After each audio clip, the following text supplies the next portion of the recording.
Pada siang hari ini kita sudah bersama-sama dengan Mbah Kendil Jopo Montro dan kita akan membicarakan tentang pangruatan. Jadi sudah dijelaskan oleh Mbah Kendil Jopo Montro bahwasanya yang namanya pangruatan itu adalah perubahan, Mbah nggih. Perubahan dari hal yang buruk ingin menjadi baik. Sehingga teman-teman dalam pangruatan sendiri ini juga memiliki banyak sekali jenis-jenisnya, baik dari pangruatan Murwakala, pangruatan Sudomolo, pangruatan santri, dan pangruatan dongeng. Jadi teman-teman, yang akan kita bahas pada siang hari ini adalah pangruatan Murwakala. Jadi sebelum agama Islam datang, itu pangruatan Murwakala itu sudah ada, Bang ya? Sudah ada. Sehingga teman-teman, karena Mbah Kendil Jopo Montro ini juga adalah sosok seorang dalang, beliau juga seringkali dimintai tolong orang untuk mengruat menggunakan wayang, dalam arti pangruatan Murwakala, juga pernah menggunakan ruatan dongeng, Mbah ya? Itu ada di Banyuwangi, teman-teman. Sehingga pada siang hari ini untuk menambah ilmu pengetahuan kita semua, betapa nenek moyang leluhur kita meninggalkan seni-seni budaya yang sangat luar biasa, yang sampai saat ini masih ada beberapa orang yang masih mempercayainya. Terbukti Mbah Kendil juga masih sering dimintai tolong untuk mengruat, Mbah nggih. Sehingga langsung saja, Mbah, pembahasan kita yaitu pangruatan Murwakala. Itu gimana, Mbah, ulasannya? Sugeng Rahayu ingkang sami pikanggih. Teman-teman yang saya hormati dan teman-teman yang saya muliakan, di dalam pangruatan atau bisa kita sebut dengan pangruatan Murwakala, sebenarnya itu merupakan ritual yang sangat tinggi sekali, karena di dalam pangruatan ini disertai dengan kisah-kisah sejarah daripada Komosala atau sejarah dari Bathara, kemudian disertai dengan amalan-amalan doa-doa, atau bahasa dulunya dikatakan penyontengan. Artinya penyontengan adalah membuka dengan tujuan-tujuan pangruatan. Apa yang disebut pangruatan? Pangruatan adalah perubahan atau reformasi. Mintanya di dalam penyajian itu bagi orang-orang yang pernah memberikan janji-janji apabila di suatu saat nanti sudah punya rezeki, maka saya akan meruat atau mengadakan pangruatan. Biasanya pangruatan itu ditujukan kepada sentralnya ada 4 atau 5 tujuan. Namun sebenarnya banyak sekali yang disebut dengan yaitu ontang anting banting. Itu berasal orang yang melahirkan laki-laki satu saja, kemudian kalau perempuan dikatakan ontang anting lumunting. Yang kedua adalah dapat dikatakan kedono dan kedini. Kedono laki-laki, kedini perempuan. Juga dibalik, kedini dan kedono. Memiliki anak pertama adalah perempuan, yang kedua laki-laki adalah memiliki anak yang lain jenis, yang sebanyak 2 anak. Kemudian juga ada lagi tambahan daripada meruatan itu, yaitu dari 3, memiliki anak 3 perempuan, juga memiliki anak 3 laki-laki. Dapat dikatakan itu adalah Tripuluso, atau dapat dikatakan kalau orang Jawa menyebut dengan Purwomadiwusono, atau disebut dengan gotong mayit atau tali telu. Artinya mereka ketakutan agar mereka diberi keselamatan, maka mereka mengajukan pangruatan. Kemudian juga disebut lagi apabila ada orang yang memiliki anak, yaitu perempuannya sebanyak 5, dapat dikatakan yaitu pendawi. Apabila memiliki anak 5 laki-laki disebut Pandowo. Dan masih banyak lagi aturan-aturan pangruatan, karena banyak kisah-kisah, misalkan memecahkan lemper itu harus pengruat, menanam waluh di depan rumah karena mereka tidak tahu juga mengeruat, harus diruat. Di intinya pangruatan ada 5 poin tadi, dari yaitu ontang anting kebanting, ontang anting lumunting, sampai ke Pandowo Pandawi. Setelah ontang anting lumunting kedono kedini, laki-laki dan perempuan. Kemudian ada lagi apabila memiliki anak 2, laki-laki semua dinamakan uger-uger lawan. Apabila memiliki anak 2 perempuan, itu disebut dengan kembang sak judo. Sehingga ragam-ragam seperti inilah para orang yang masih mencintai tradisi Jawa, yaitu terutama pangruatan. Mereka selalu memohon kepada para dalang yang bisa mengruat agar anak tersebut diberi pengeruatan agar anaknya bisa selamat dan dilancarkan rezekinya dan diberi kesehatan. Apalagi orang-orang yang sudah bersembara atau orang-orang yang sudah berjanji mereka tidak menepati, makanya mereka pasti sangat bingung sekali, resah gelisah. Kemudian mereka mengumpulkan dana untuk pengeruatan agar tersampaikan, yaitu sayembara tadi atau janji tadi. Di dalam Alkisah Pangruatan Murwokolo sebenarnya itu bukan hanya kebudayaan orang Jawa, melainkan itu kisah-kisah agama lain, Hindu dan Buddha. Yang merasuk kepada tanah Jawa sehingga dikemas menjadikan pangruatan yang mengisahkan sejarah lahirnya Bathara Kala. Jadi di dalam Alkisah lahirnya Bathara Kala itu ada inti tujuan yang sangat penting atau titipan amanah yang sangat penting, yaitu apabila mereka mengadakan hubungan intim maka jangan di sembarang tempat, harus ruangan yang tertutup, dan hubungan intim semata-mata yang harus diresmikan baik dari pendeta, kalau sekarang dapat dikatakan di KUA. Sehingga kalau berhubungan tanpa ada statusnya maka itu dinamakan perzinaan. Maka dari itu, dari pewayangan tersebut diadakan yaitu pangruatan agar yang diruat tadi bisa, yang pertama kali adalah memohon keselamatan, yang kedua agar dilancarkan dan dicerdaskan mereka sekolah atau dilancarkan mereka apabila sudah bekerja. Terus kemudian yang terakhir mereka memohon kepada Sang Pencipta alam agar tentang kehidupannya mereka bisa lestari, bisa awet dan panjang umur. Kemudian kita akan mengupas tuntas pangruatan. Sudah kita katakan bahwa pangruatan tersebut merupakan yaitu perantara yang berupa yaitu kabudayaan, religi, kabudayaan yang intinya untuk ritual dengan memohon kepada Sang Pencipta alam agar apa yang diminta akan tercapai bagi orang-orang yang misalkan mereka sudah bisa terselesaikan. Orang-orang yang diruat itu apabila mereka punya Sukerto bisa dihilangkan. Apabila yang diruat itu memiliki yaitu gangguan-gangguan mental atau gangguan-gangguan batin juga bisa dihilangkan. Ada juga ada perubahan dari bodoh menjadi pinter, dari sakit menjadi sembuh. Kemudian mereka yang siap bekerja memohon agar lancar biaya bekerja. Terus kemudian misalkan mereka yang mengalami jalan kegelapan, mereka akan menjadi yaitu kehidupan yang cerah. Apabila mereka kehidupannya selalu sulit agar adanya pangruatan itu bisa dilancarkan.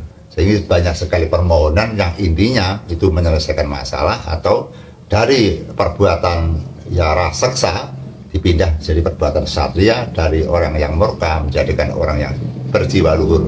Sehingga pangruatan tersebut merupakan kebudayaan semata dari nenek moyang kita. Kemudian pangruatan berupa budaya diciptakan agar bisa untuk menolong sesama umat, agar kita memulai tujuan-tujuan tersendiri, tujuan yang kita harapkan agar kehidupan ini bisa tercapai sesuai dengan keinginan masing-masing.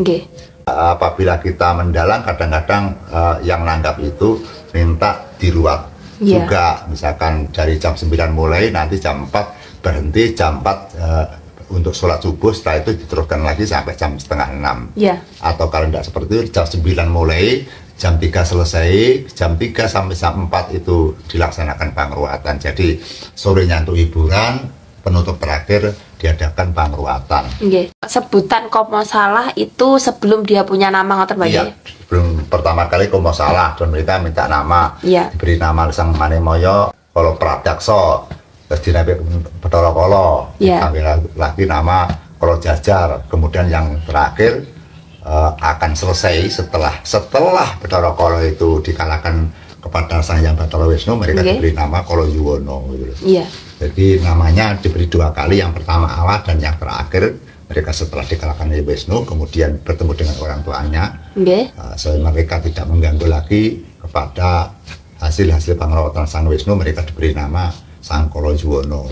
Secara Bathara Kala sebagai gambaran kehidupan. Sehingga di dalam pangrawatan itu kadang-kadang kita juga tabrakan dengan apa yang kita miliki, karena kita itu kan beragama Islam. Nah, kalau kita terentang sesuai dengan pangrawatan yang ada, maka kita itu bertabrakan di dalam hati kita, karena kita itu kan agama Islam. Yang dilantunkan, yang diperagakan itu agamanya pengaruh dari agama lain, agama Hindu-Buddha. Berarti dalang harus bisa menyikapi, dalang harus bijaksana. Kalau kita nanti di KTP saja sudah agamanya Islam dan kita memang agama Muslim, terus kita jual, kita pamerkan atau kita dakwahkan adalah agama lain, nah kita nanti yang nggak penak, yang tabrakan dengan kebatinan kita. Makanya di dalam kita mendalang itu kita modifikasi, teman-teman. Di dalam melantunkan atau mensejarahkan Bathara Kala, ya tetap kita kisahnya ya Sang Hyang Bathara Kala. Tapi di dalam kita meruat kepada orang yang diruat itu harus memakai amalan-amalan yang kita miliki, kunci-kunci yang kita miliki, mantra-mantra yang kita miliki, kawruh yang kita miliki, mantra japa yang kita miliki, doa-doa yang kita miliki, sehingga di situ juga ada nilai-nilai yang terserat dan tersirat dengan amalan-amalan yang kita miliki sesuai dengan ajaran kita, yaitu agama Muslim.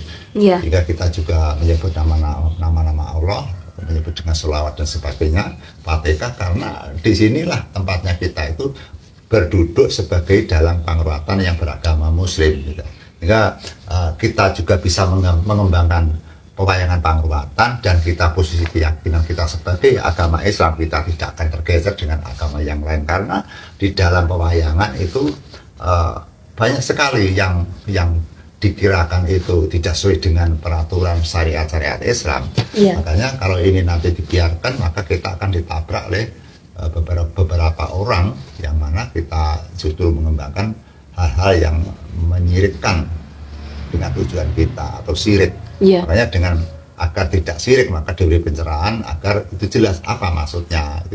Jadi maksudnya ya cuma kita bertujuan untuk memberikan doa kepada orang yang diruat. Adapun wayang yang diperagakan dengan cerita Bathara Kala itu atau ruatan Purwakala itu hanya hiburan. Terus kemudian untuk sajen-sajennya, Mbak, kenapa kok saya tuh pernah dengar gini, ada satu dalang yang meruat Purwakala itu sajennya nggak komplit, terus bisa berimbas kematian, ngerti Mbak, itu gimana itu? Ya itu karena keyakinan yang tinggi. Dulu orang tua kita, nenek moyang kita dulu menciptakan sebuah peralatan perabot-perabot yang dipakai untuk penunjang ritual. Itu kan dia menciptakan kan tidak ngawur, mungkin dia bertapa atau berpuasa. Cara apa saya akan mendoakan orang agar ini doa saya bisa diterima lah. Pada zaman era dulu kan merupakan sesajen itu kan penting ya, Mbak. Karena sesajen itu Sastro Jendro Ayuningrat merupakan sesajen itu barang atau benda atau makanan, tapi sebenarnya tulisan. Misalkan salah contoh saya kisahkan misalkan dari bujang robyong.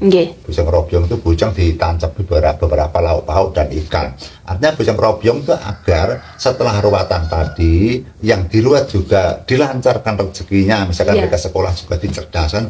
Misalkan mereka nanti setelah dewasa terus kemudian mereka ingin menjadi orang yang sukses, maka mereka akan menerima robyong-robyong. Mereka mendapat rezeki berbagai macam. Walaupun orang tuanya atau yang punya kaca tadi, suami dan istrinya, mereka juga mengharapkan agar setelah ruatan ini nanti akan robyong-robyong penghasilan dan harta bendanya. Robyong-robyong artinya berlimpah-limpah katanya. Mbak. Jadi bujang robyong atau bujang yang mengundang limpah-limpahan rezeki yang dimohon daripada Tuhan Yang Maha Esa. Itu bujang robyong. Bujang emas, nah bujang emas itu kan barang, tapi ada lambangnya, ada sastranya, Sastro Jendronya yang tulis tanpa papan.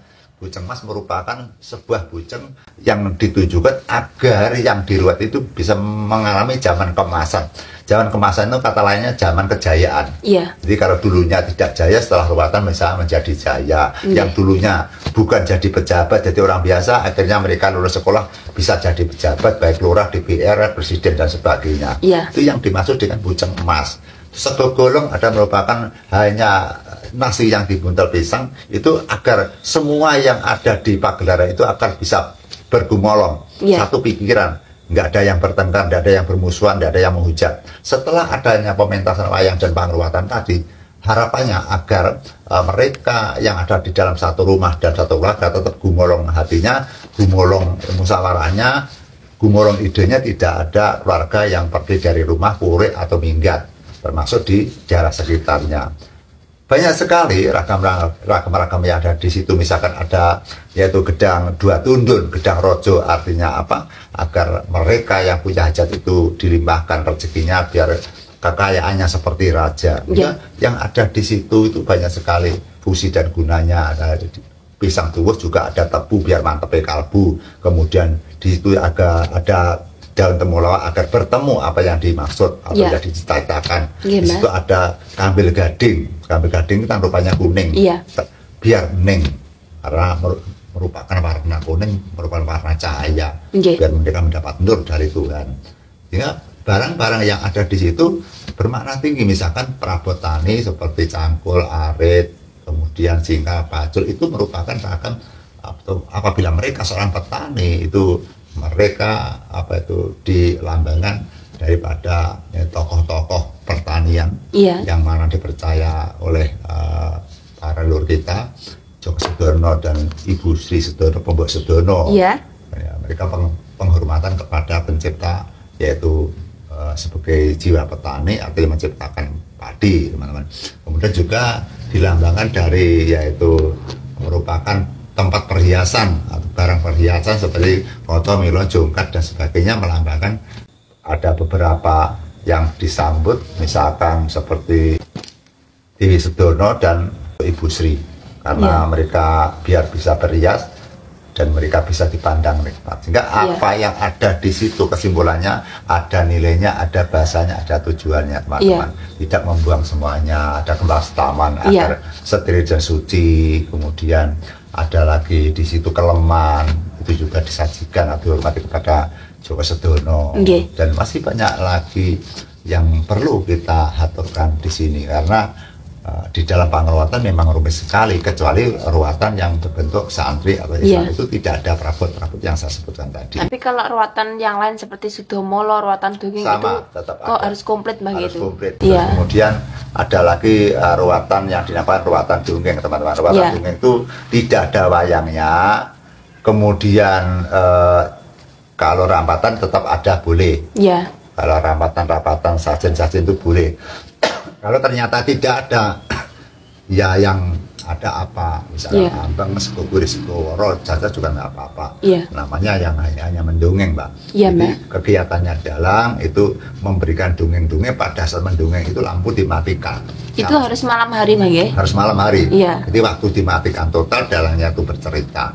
Setelah dalangnya bercerita, kemudian mereka mendoakan yang di luar tadi. Kemudian setelah berdoa selesai, lampu dimatikan, baru 3 ritmo, akhirnya sebagai tali perjanjian, rambutnya dipotong, kuku dan sebagainya. Terus kemudian yang terakhir, apabila selesai diadakan ruatan yaitu dongeng, maka ruatan itu disertai dengan terakhir dengan menyenggol kupat keluar, artinya semua perjanjian sudah diluari, sudah diselesaikan, tidak ada kata-kata wali nagih janji dan yang nagih utang, bagian seperti itu.